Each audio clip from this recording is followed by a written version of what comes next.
This is a SnapEd New York video presentation.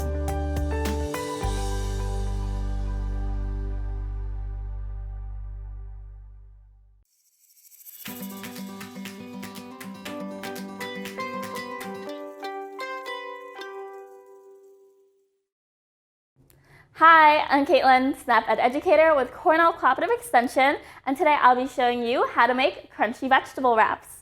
This recipe is a great way of meeting your MyPlate goal of making half of your plate fruits and vegetables. That's because it includes broccoli, carrots, zucchini, summer squash, tomatoes, and bell peppers. The great thing about vegetables is that there's such a large variety of them, which makes it easier to meet another MyPlate goal, vary your veggies. Any vegetable or 100% vegetable juice counts as a member of the vegetable group. And based on their nutrient content, vegetables are categorized into 5 subgroups. Those being dark green vegetables, starchy vegetables, red and orange ones, beans and peas, and other vegetables. While it's not necessary to eat a vegetable from every subgroup every day, try to get them into your diet over the course of a week. That way, you'll get the health benefits and nutrients from every single type. So let's go over all those vegetables again and the other ingredients we'll be needing today. First is going to be a 1/4 cup of broccoli. These fall into the dark green vegetable group. Next, we'll be needing a 1/4 cup of carrots and 1/2 cup of tomatoes. These are red and orange vegetables. And then we'll also need a 1/4 cup of zucchini, a 1/4 cup of summer squash, and 1/8 cup of green bell peppers. All of these belong to the other vegetable subgroup.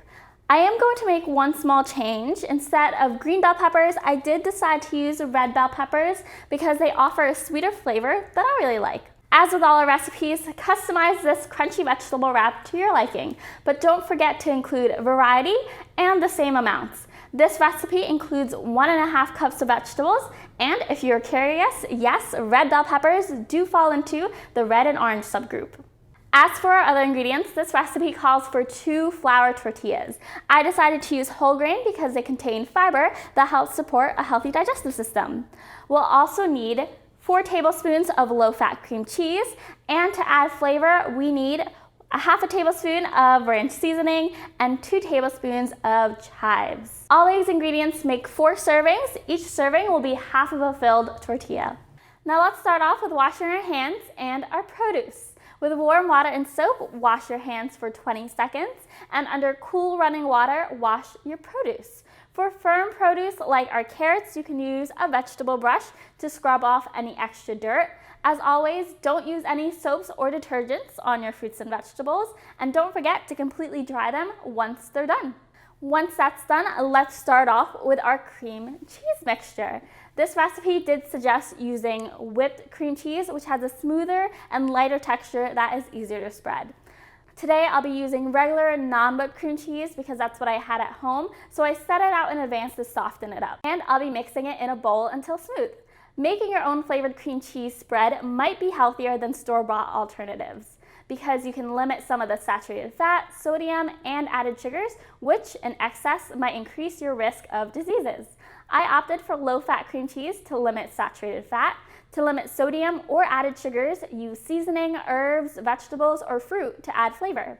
With our cream cheese smooth, it'll be easier to stir in our ranch seasoning. I'll also be adding our chives into this mixture as well.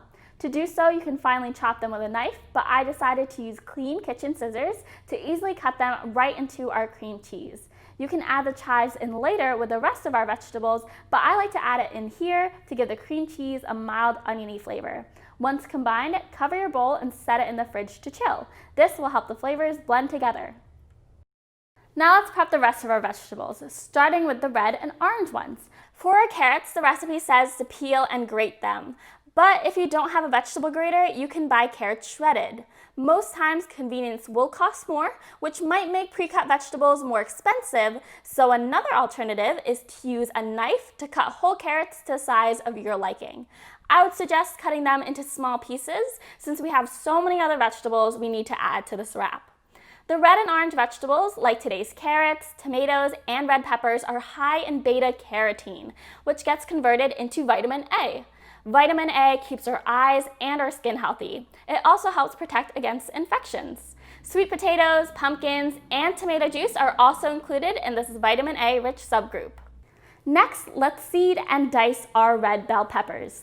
To remove the seeds, turn the bell pepper upside down.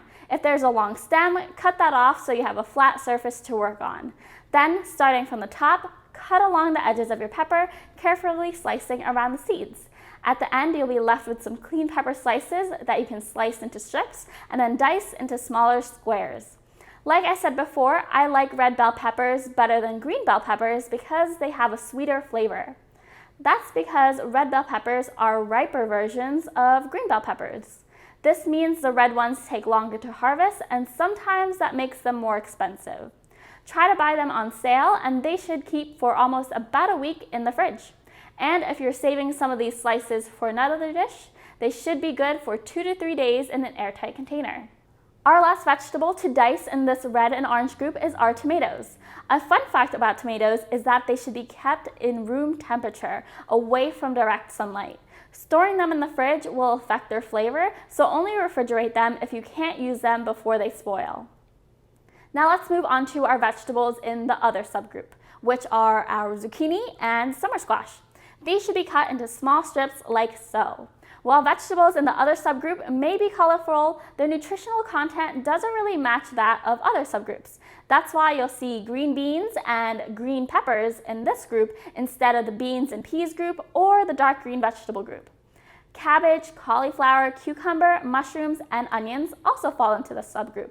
These vegetables are still full of vital nutrients to keep our bodies healthy, including fiber. Having a meal full of fiber-rich vegetables can help you feel fuller longer with fewer calories. The last vegetable in today's recipe is broccoli. I'll be chopping these into bite-sized pieces. Along with broccoli, the dark green vegetable group mainly includes dark leafy greens, such as spinach, kale, turnip greens, mustard greens, and collard greens.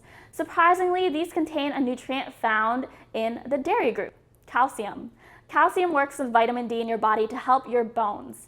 If you're lactose intolerant, or if you just don't like dairy, try to add more dark green vegetables into your diet for extra calcium. All of our ingredients are finally ready, so now it's time to assemble them into a wrap. First, we're going to put 2 tablespoons of our cream cheese mixture onto the tortilla. Try to stay away from the edges so the cream cheese doesn't squeeze out when you roll it up. Next, sprinkle your vegetables on top. If you're making this with a group or family, you might want to keep all the vegetables separate so each person can choose their own. But since I'm making this on my own, I'm actually going to mix all the vegetables together. That way I can easily scoop all my vegetables in one go. I like having all the different vegetables in mind to add color, all the different flavors, and different textures in my wrap. With your veggies in place, roll your tortilla tightly. To help the wrap hold its shape better, you can chill it in the fridge for 1 to 2 hours before serving. Once you're ready to serve, use a sharp knife to slice your wrap into circles, or you can eat it like a burrito. And there you have it, crunchy vegetable wraps. This wrap is great on the side of a soup or even by itself as a cool summer appetizer. Try to adapt this recipe to your healthy eating style, whether that's adding corn from the starchy vegetable group or chickpeas from the beans and peas group. Vegetables from the beans and peas group have an added bonus of extra protein. Each vegetable offers its own unique blend of different vitamins, minerals, and nutrients, so try to vary your vegetables and get the different subgroups.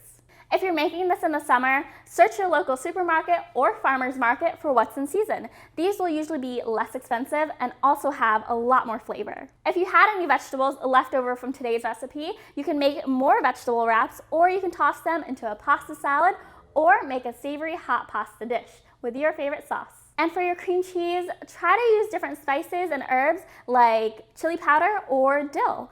There's really so many ways you can make this recipe, but however you decide to make your crunchy vegetable wraps, I hope you enjoy it and thank you for joining me. And remember, small changes can make a big difference, so how else can you vary your veggies?